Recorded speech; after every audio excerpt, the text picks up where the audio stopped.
Welcome to Rise Anyway, a space where we explore what it means to rebuild, to grow, and to start again. I'm Guy Christ. Every episode is a quiet reminder that no matter how far you've fallen, you can always rise anyway. Character cannot be developed in ease and quiet. Only through experience of trial and suffering can the soul be strengthened, ambition inspired, and success achieved. Helen Keller, it began in silence.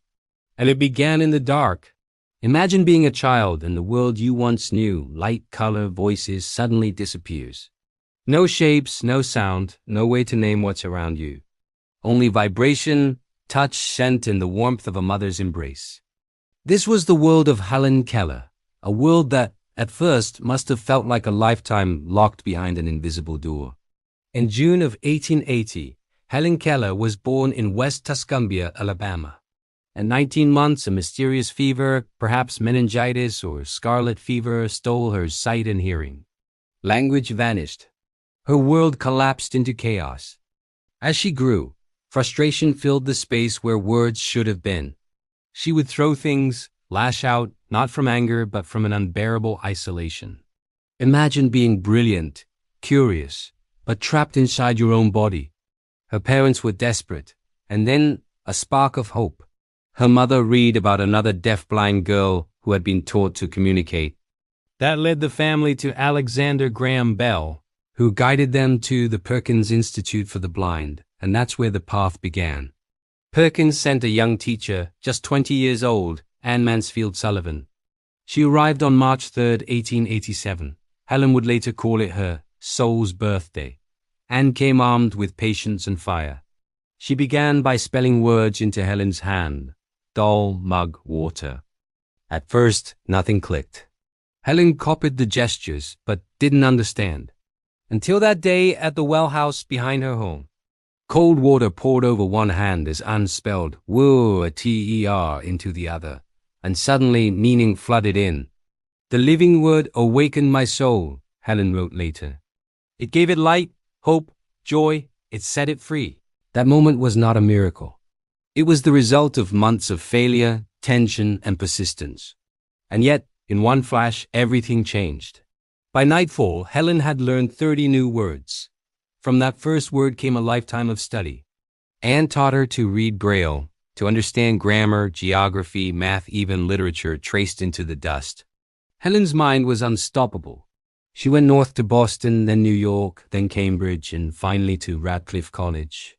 In 1904, she became the first deaf-blind person in the United States to earn a Bachelor of Arts degree. The world called it a miracle, but Helen and Anne knew it was relentless work. Fame arrived early, and so did suspicion. At 11, Helen wrote a story called The Frost King. When it was published, critics accused her of plagiarism.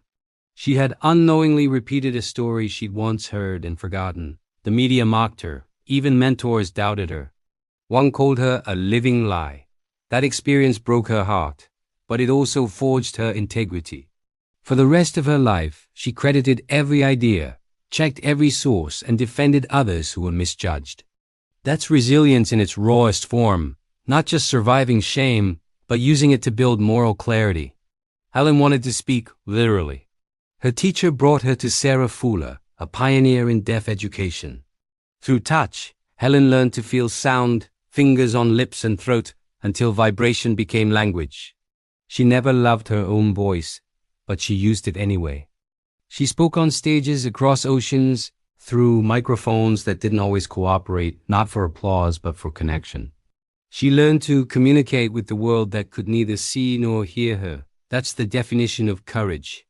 After college, she could have lived quietly. Instead, she became a storm of advocacy. She joined the American Foundation for the Blind, raised funds for Braille libraries, job training, and education. She traveled to 39 countries, some under brutal conditions, to fight for the rights of the blind and deaf-blind. She fought for women's suffrage, for labor rights, for peace, for justice. When the world told her she'd done enough, she kept going. Her optimism wasn't naive, it was strategic. She once wrote, "The struggle which evil necessitates is one of the greatest blessings. It makes us strong, patient, helpful men and women. That line to me is her manifesto. Hope as discipline, not as wishful thinking. Helen Keller died in 1968, her ashes placed beside Anne Sullivan's and Polly Thompson's. But her real legacy isn't a statue or a medal.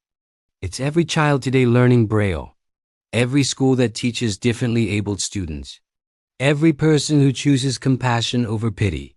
She turned isolation into illumination, and the story that began in silence ended in a chorus of possibility. So, what do we take from Helen's story? That resilience is not an event, it's a discipline. That behind every miracle are months of failure and preparation.